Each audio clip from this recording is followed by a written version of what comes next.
Summer holidays வந்தாச்சு நம்ம GT Holidays வந்தாச்சு South India's #1 travel brand MCR Pure Cotton Club formals and casual shirts. வாயு தொல்லையா மலச்சிக்கலா இனி கவலை வேண்டாம். Rajlax capsules contact 9600426500.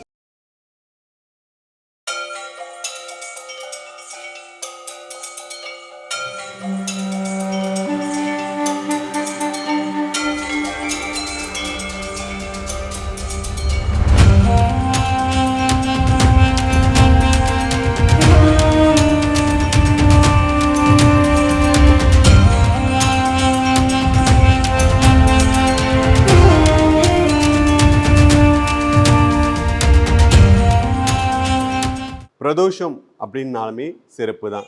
மாதத்தில் வந்து 2 பிரதோஷங்கள் வரும். ஒன்று வந்து தேய்பிறை பிரதோஷம், இன்னொன்று வளர்பிறை பிரதோஷம். அமாவாசைக்கு முன்னாடி ஒரு பிரதோஷம் வரும், பௌர்ணமிக்கு முன்னாடி பிரதோஷம் வரும். இதில் வந்து பார்த்திங்கன்னா 2 பிரதோஷங்கள் வந்து ரொம்ப சிறப்பு வாய்ந்தது. அதாவது திங்கக்கிழமையில் வரக்கூடிய பிரதோஷம் அப்படின்றது சோம பிரதோஷம் அப்படின்னு சொல்லுவாங்க. சனிக்கிழமையில் வரக்கூடியது சனி மகா பிரதோஷம் அப்படின்னு சொல்லுவாங்க. இன்றைக்கி நம்ம அந்த சனி மகா பிரதோஷம் அந்த நாளில் தான் நம்ம வந்து சிவபெருமான் முன்னாடி நம்ம நின்றுட்டு இருக்கோம். நிறைய பேருக்கு வந்து நிறைய கேள்விகள் இருக்குது. இந்த பிரதோஷ காலத்தில் நம்ம எப்படி வழிபடுறது அப்படின்றது கேள்விகள் இருக்குது. நாம் பிரதோஷ காலத்துடைய நாயகன் அப்படின்றது பார்த்திங்கன்னா நம்ம நந்தியம்பெருமான் தான். நம்ம நந்தியம்பெருமானை தான் நம்ம வழிபட்டு அப்புறம் நம்ம சிவபெருமானை வழிபடுவோம். ஏன்னா இந்த பிரதோஷ காலத்தில் சிவபெருமானும் பார்வதியும் நம்ம நந்தியம்பெருமானின் 2 கொம்புக்கு மத்தியில் வந்து ஆனந்த தாண்டவம் ஆடுறதா வந்து ஒரு ஐதீகம். நம்ம சிவபெருமானை வந்து அந்த நந்தியோடைய 2 கொம்புகளுக்கு மத்தியில் அவரை நம்ம பார்த்து வணங்கணும் அப்படின்றது இந்த பிரதோஷ காலத்தில் ரொம்ப சிறப்பான ஒன்று.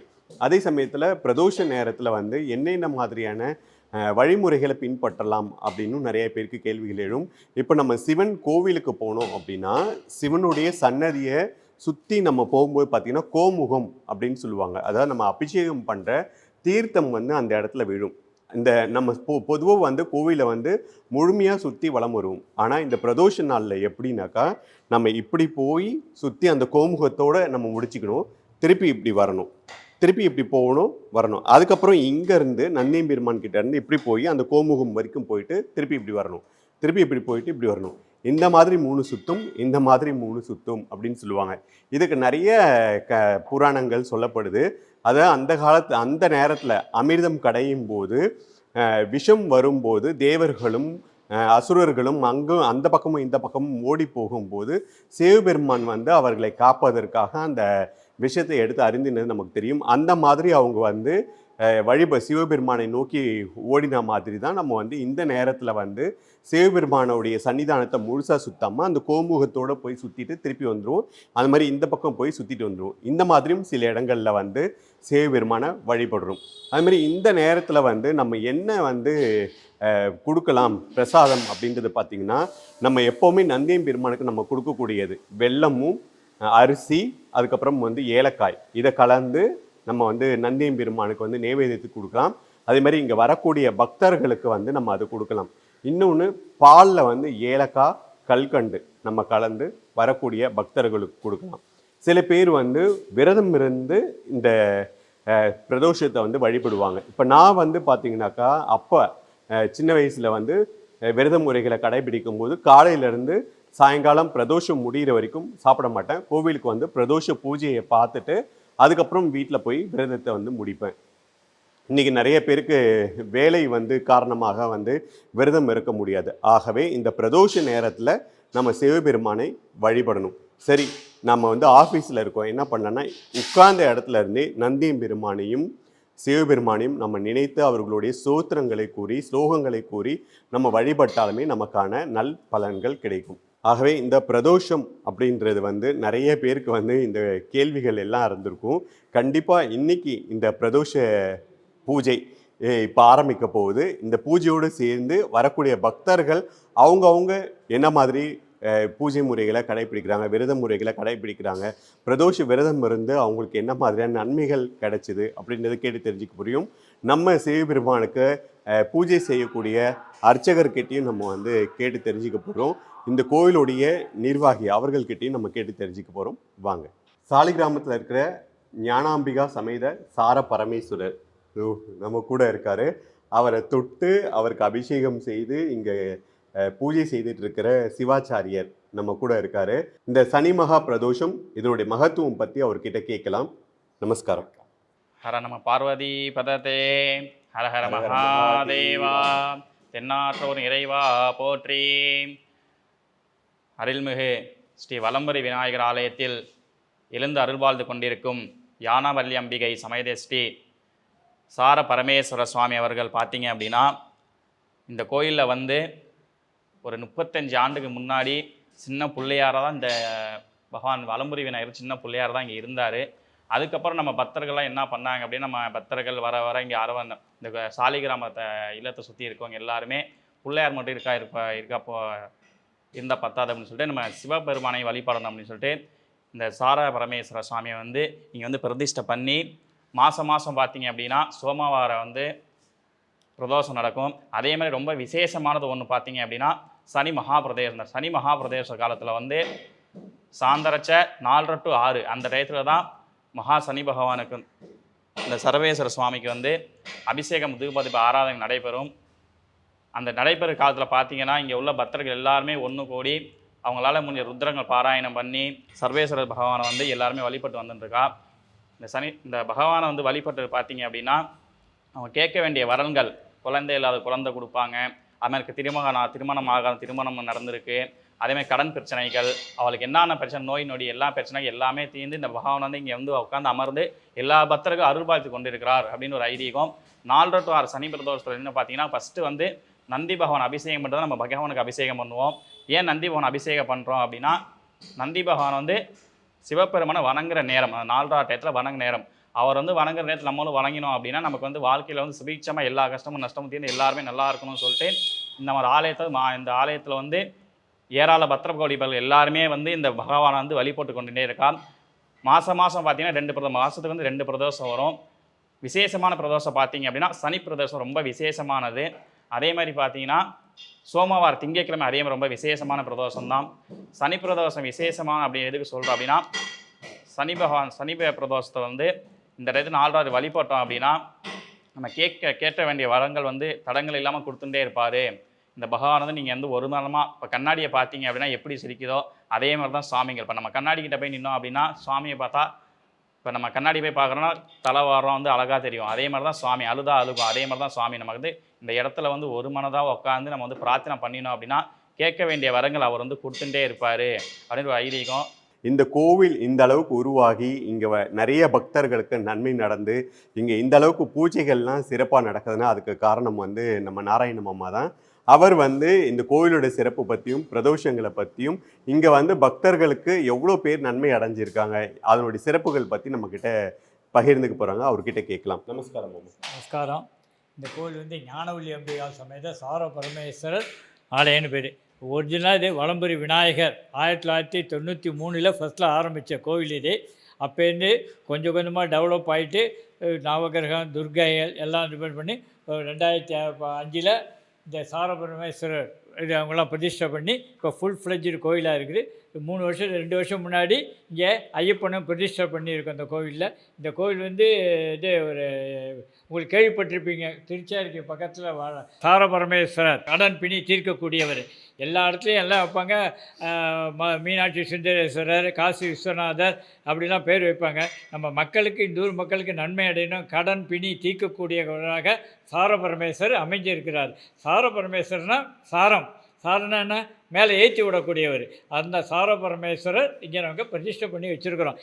இது கடன் பிணி தீர்க்கக்கூடிய கடன் நிவாரண ஸ்தலமாக இது அமைந்துள்ளது. இதுக்குள்ளே போட்டு தான் அது கடன் தீர்ப்பாய், கவலைகள் தீர்ப்பாய், உடன் இருப்பாய், உடல் நோய் தீர்ப்பாய், உயர்ந்த காட்டி உகந்தவை தருவாய், ஸ்ரீ சார பரமேஸ்வரை போற்றி போற்றின்னு இவருக்கு அந்த ஸ்துதியை சார பரமேஸ்வர் துதி இது மாதிரி வச்சுருக்கோம். இந்த கோயிலில் வந்து 10 திங்கட்கிழமை அன்னைக்கு சார பரமேஸ்வருக்கு அர்ச்சனை பண்ணி 11 வாரம் 10 வாரம் பண்ணிவிட்டு 11 வாரம் பண்ணினாக்கா அபிஷேகம் பண்ணாக்கா நினைப்பது நடக்கும் அப்படிங்கிற ஒரு ஐதீகம். அது நிறைய பேருக்கு எல்லாம் நடந்துட்டுருக்கு.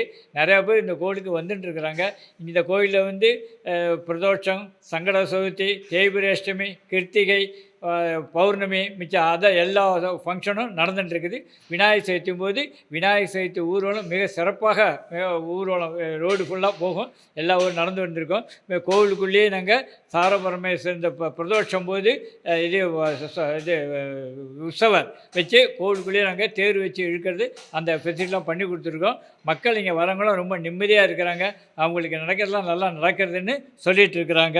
சனி பிரதோஷங்கிறது ரொம்ப விசேஷம். ஏன்னா சிவன் ஆழகால விஷத்தை உண்றப்போ பார்வதி தேவி தொண்டையில் கையை வச்சு அந்த விஷத்தை அமைச்சினோன்னே அப்புறம் தேவர்கள் இவங்களை சுற்றி எல்லாம் பண்ணப்போ அந்த ஆழகால விஷத்தை சிவன் உண்டான்னு சொல்லி அதை அமைச்சினப்போ அவருக்கு இதுக்காக அவர் காப்பாற்றிட்டாங்க. அந்த தேவர்களுக்கு காட்சி தருவதற்காக இவர் இந்த சிவன் பார்வதி தாண்டவம் மிக சிறப்பாக நடந்தது. அதை முன்னிட்டு சனி பிரதோஷங்கள் அது சனிக்கிழமை நடந்ததுனால அதுக்கு அந்த ரொம்ப விசேஷம். சனி பிரதோஷம் ரொம்ப விசேஷமாக நடந்துருக்கு இந்த கோவிலில். நிறைய பேருக்கு இந்த சனி மகா பிரதோஷ காலங்களில் சிவபெருமானை எப்படி வணங்குவது, என்னென்ன வழிமுறைகளை பின்பற்றுவது அப்படின்றது தெரியல. அதே சமயத்தில் மக்களுக்கு நடக்கக்கூடிய இந்த பூஜைகளை நேரடியாக காட்டணும் அப்படின்றதுக்காகவே இந்த சனி மகா பிரதோஷத்தில் இந்த அற்புதமான நாளில் நம்ம இந்த ஆலயத்துக்கு வந்திருக்கோம்.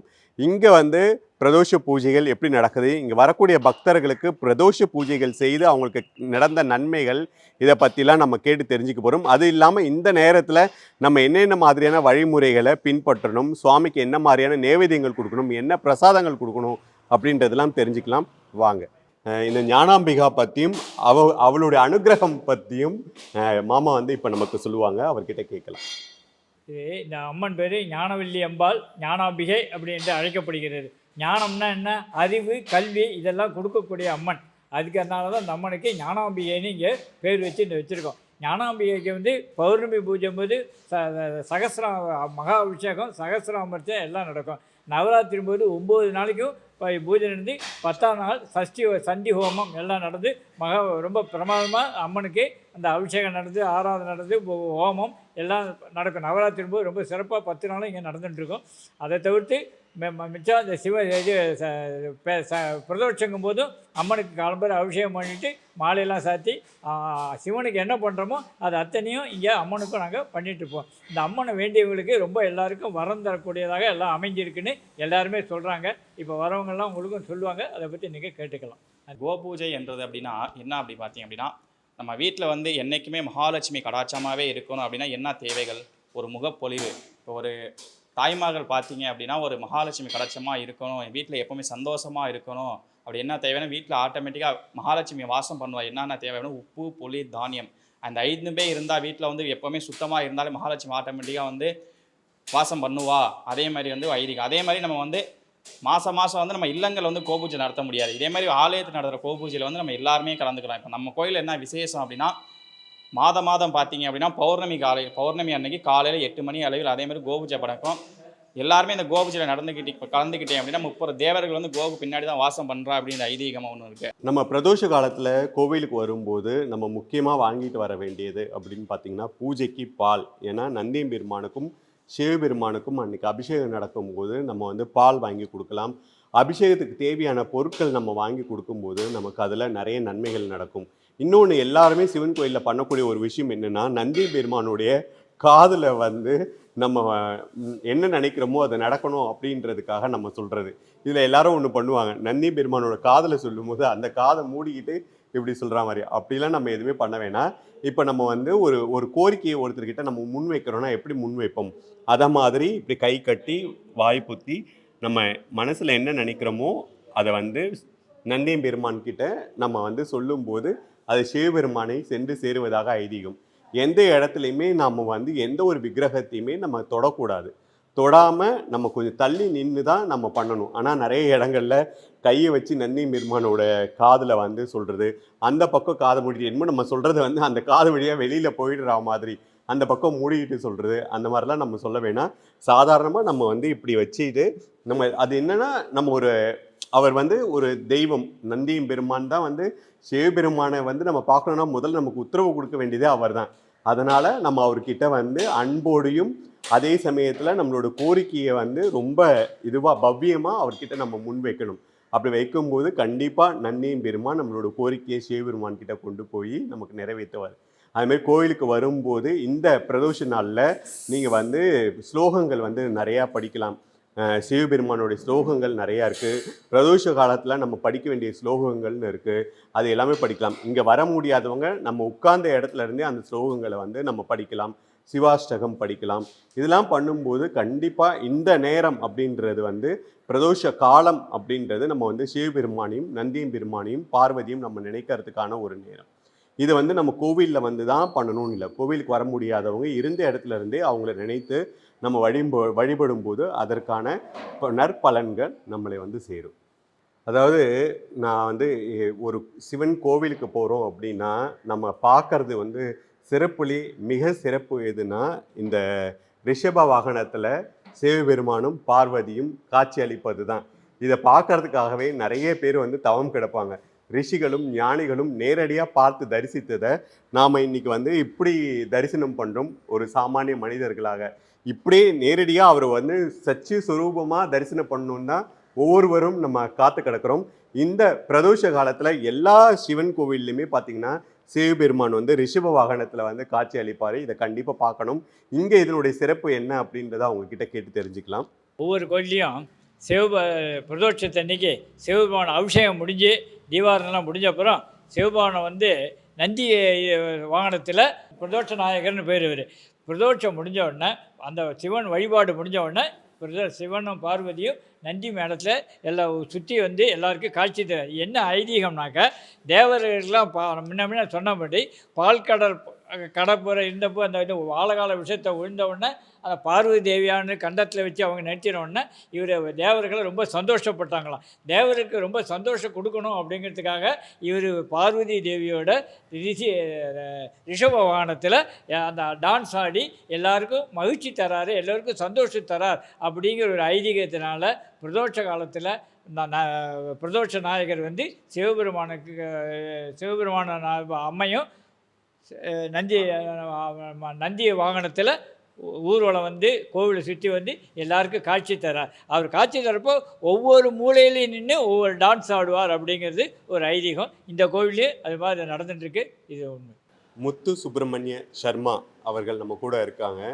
இந்த பிரதோஷம் இதனுடைய சிறப்பு, இதனால் நமக்கு கிடைக்கக்கூடிய பலன்கள், எப்படி பகவானோட அனுகிரகம் பெறுவது அப்படின்றத நமக்காக சொல்ல போகிறாங்க. இந்த பிரதோஷ காலம்ன்றது ரொம்ப விசேஷமான காலம். தினமுமே சாயங்காலம் அந்த சந்தியா காலம்னு சொல்லுவாங்க. பகலும் இரவும் கூடுற நேரம். அந்த நேரத்தில் வந்து பிரதோஷம், நித்திய பிரதோஷமே உண்டு. அது தவிர ஒவ்வொரு பட்சத்துக்கும் கிருஷ்ணபட்சம், சுக்லபட்சம், அதாவது அமாவாசை முடிகிறது, பௌர்ணமி முடிகிறது, அந்த நிலையில் வரதில் அந்த பிரதோஷங்கள் வருதுண்டு. இந்த பிரதோஷ நேரத்தில் சிவபெருமான் ஆனந்தமாக நர்த்தனம் ஆடின்னு இருக்கார். நந்தியினுடைய கொம்புகளுக்கு நடுவில் ஆடுறார், நந்திகேஸ்வரர் அங்கே ஆடுறார், நந்தி மத்தளம் வாசிக்கிறார், சிவபெருமான் ஆடுறாருன்னு சொல்லிட்டு அந்த நேரத்தில் சிவன் ரொம்ப பரம ஆனந்தத்தில் இருக்கிறார். அந்த நேரத்தில் நம்ம சிவனை வழிபாடு பண்ணுறதுன்றது ரொம்ப விசேஷமானது. அந்த நேரத்தில் சிவபெருமானை பிரார்த்தனை பண்ணி கொண்டால் நமக்கு எல்லாம் கிடைக்கும். லௌகீகமானதும் கிடைக்கும், ஆன்மீகமானதும் கிடைக்கும். லௌகீகமானது நியாயமானது எதுவோ அது நிச்சயமாக பகவான் நடத்தி கொடுப்பார். அந்த சிவபெருமானை வழிபடுற நல்ல நாள் இது. இன்றைக்கி சனி பிரதோஷம், சனிக்கிழமையோடு சேர்ந்து வருதுன்றது ரொம்ப விசேஷமானது. அந்த மாதிரி இந்த பிரதோஷ காலத்தில் சிவபெருமானை வணங்குறது விசேஷம். பிரதோஷ நேரம்ன்றது சிவனுக்கு உரியது. அந்த நேரத்தில் மனசு, வாக், காயம், அதாவது எண்ணம், செயல் எல்லாமே வந்து சிவபரமாக இருக்கணும். எல்லாமே இதுக்கு வந்துட்டு வெளியில் வாயால் சொல்லிவிட்டு மனசு அதை ஈடுபடாமல் இருந்தால் பிரயோஜனம் இல்லை. இல்லை மனசில் மட்டும் சொல்லிக்கொண்டு கைங்கரியம் பண்ணாமல் இருந்தாலும் சரியில்லை. இந்த மனம், வாக், காயம் இந்த 3 சிவபெருமானிலேயே முழுக்க லயிச்சு இருக்கணும் அந்த நேரத்தில். அதில் வந்து பலவிதமான முறைகள் உண்டு. அதாவது ஓதுவார்கள்ன்றவர்கள் வந்துட்டு அவர்கள் தேவாரம் திருவாசகங்களை ரொம்ப பண்ண வச்சு ரொம்ப அழகாக பாடி பக்தி பண்ணலாம். இல்லை வடமொழி தெரிந்தவர்கள் ருத்ரம் சமகமெல்லாம் சொல்லி அதுலேயும் பூஜை பண்ணலாம். எந்த விதத்தில் பண்ணினாலும் மனசுன்றது இந்த ஓம் நமச்சிவாயன்றதில் பதிஞ்சிருக்கணும். இந்த ஓம் நமச்சிவாயன்றது ரொம்ப விசேஷமானது. ஸ்ரீருத்ரம் வந்து 11 அணுவாகம். அதில் நடு அணுவாகத்தில் நடுவில் இருக்கக்கூடியது அந்த ஓம் நமச்சிவாயன்றது. எப்படி வந்து ஒரு வைரத்தை வந்து ஒரு வீட்டுக்குள்ளே ஒரு பீரோக்குள்ளே லாக்கருக்குள்ளே பெட்டிக்குள்ளே ஒரு வைர நகை வைக்கிறோமோ அந்த மாதிரி இந்த ஓம் நமச்சிவாயன்ற மந்திரம் வந்து வேதத்தில் ருத்ரத்துக்கு நடுவில் அது வச்சுருக்கு. அந்த நேரத்தில் எப்போவுமே சிவனை தியானம் பண்ணிவிட்டு முழு மனத்தோடு சிவனை பூஜை பண்ணணும். முடிஞ்சதுன்னா வில்வம் பூண்டு பூஜை பண்ணுறது ரொம்ப விசேஷம். வில்வம்ன்றது 3 கண் உடையது, சிவனுக்கு 3 இலை 3 இதழ், அது மாதிரி சிவனுக்கு 3 கண். அதனால் வில்வம் கிடச்சின்னா வில்வத்தோடு வச்சு பூஜை பண்ணுறது ரொம்ப விசேஷம். கோவிலை பற்றி 2 வார்த்தை சொல்லிடுறேன். இந்த கோவில் வந்து வலம்புரி விநாயகர் கோவில். இதில் வந்து ஸ்ரீ சாரபரமேஸ்வரர் ஞானவல்லி அம்பாள் சமேத ஸ்ரீ சாரபரமேஸ்வரர் கோயில் கொண்டிருக்கிறார். இந்த கோவிலில் வந்துட்டு சிவ சாநித்தியம் ரொம்ப பரிபூர்ணமாக வழங்குறது. விநாயகர், எல்லா சுப்பிரமணியர், வள்ளி தேவானை, அம்பாள் ஞானவல்லி தாயார், நவகிரகங்கள், பெருமாள் ஸ்ரீதேவி பூதேவியோட, ஆஞ்சநேயர், ஐயப்பன், பைரவர் எல்லாரும் விசேஷமாக இருந்து இங்கே அருள் புரிகிறார்கள். எல்லா விதமான பூஜைகள், பிரதோஷத்துக்கு சிவனுக்கு, சங்கடர சதுர்த்திக்கு விநாயகருக்கு, கிருத்திகைக்கு வள்ளி தேவானைக்கு, சனிக்கிழமைகளில் இவருக்கு பெருமாளுக்கு, உத்தரத்துக்கு வந்து இவருக்கு ஐயப்பனுக்கு, அம்பாளுக்கு பௌர்ணமிக்கு, இந்த மாதிரி நவகிரகங்களுக்கு பயிற்சி, இந்த மாதிரி எல்லா விஷயங்கள்லையும் இதெல்லாம் விசேஷமாக நடந்துட்டுருக்கு. 30 வருஷங்களில் இந்த சின்ன சாதாரணமாக ஆரம்பித்து இன்றைக்கி ரொம்ப பெருசாக வளர்ந்துருக்கு. பல பிரபலங்கள் இங்கே வந்து தனிப்பட்ட முறையில் வேண்டிட்டு போவாங்க. அவங்களுக்கும் எல்லா காரியங்கள், அதாவது மனசோடு யார் வந்து வேண்டுறாங்களோ அவங்களுக்கு நடக்கும். இது வந்து ஒரு பரிகார ஸ்தலம்னு வச்சுக்கலாம். இங்கே இருக்கிற சிவன் வந்து சாரபரமேஸ்வரர். அவர் வந்து திருச்சேரைன்ற ஊரில் குடிக்கொண்டிருக்கிற சிவபெருமானுடைய பெயர். அங்கே ரிணு விமோச்சன லிங்கம்னு லிங்கேஸ்வரர் இருக்கார். அதே சக்தி இவருக்கும் உண்டு. இங்கே வந்து கடன் தொல்லைகள் தீர்றதுக்கு இங்கே வந்து பிரார்த்தனை பண்ணிக்கலாம். கடன்றது வந்து பணக்கடன் மட்டும் இல்லை. நம்ம பிறக்கிற போதே நம்முடைய முன்னோர்களுக்கு செலுத்த வேண்டிய கடன், தேவர்களுக்கு செலுத்த வேண்டிய கடன், இதெல்லாம் இருக்குது. இந்த கடன்கள் எல்லாம் நீங்கிறதுக்கு இந்த வந்து 11 வாரங்கள் தொடர்ந்து அபிஷேகம் செய்து 12வது வாரம் பூஜையோடு முடிச்சு கொண்டாக்க அது நல்ல பலன் தரும். எல்லா விதமான கடன்களும் நீங்கும். வரவேண்டிய கடன், போக வேண்டிய கடன், பிறவிப்பிணி எல்லாமே நீங்கும்ன்றது இது பல பேர் அனுபவபூர்வமாக கண்டது, தெரிஞ்சது. இது எல்லாருக்கும் தெரிஞ்சவருக்கு சொல்லி வரவங்களாம் இந்த கோவிலில் வந்து அந்த பரிகாரத்தை செய்து கொண்டால் ரொம்ப விசேஷமாக இருக்கலாம்ன்றது என்னுடைய எண்ணம். வறுமையினை எந்நாளும் அகற்றும் நந்தி, கெட்ட கனா அத்தனையும் மாற்றும் நந்தி, கீர்த்தியுடன் குலம் காக்கும் இனிய நந்தி, வெற்றி வரும் வாய்ப்பளிக்க உதவும் நந்தி. உன்னை சேவித்த கரங்களுக்கு இல்லை பயமே, சித்தமெல்லாம் எனக்கு சிவமயமே. சம்மர் ஹாலிடேஸ் வந்தாச்சு, நம்ம ஜிடி ஹாலிடேஸும் வந்தாச்சு. South India's number 1 travel brand MCR Pure Cotton Club, formals and casual shirts. வாயு தொல்லையா மலச்சிக்கலா? இனி கவலை வேண்டாம். ராஜ்லாக்ஸ் கேப்சூல்ஸ். கான்டாக்ட் 9600426500.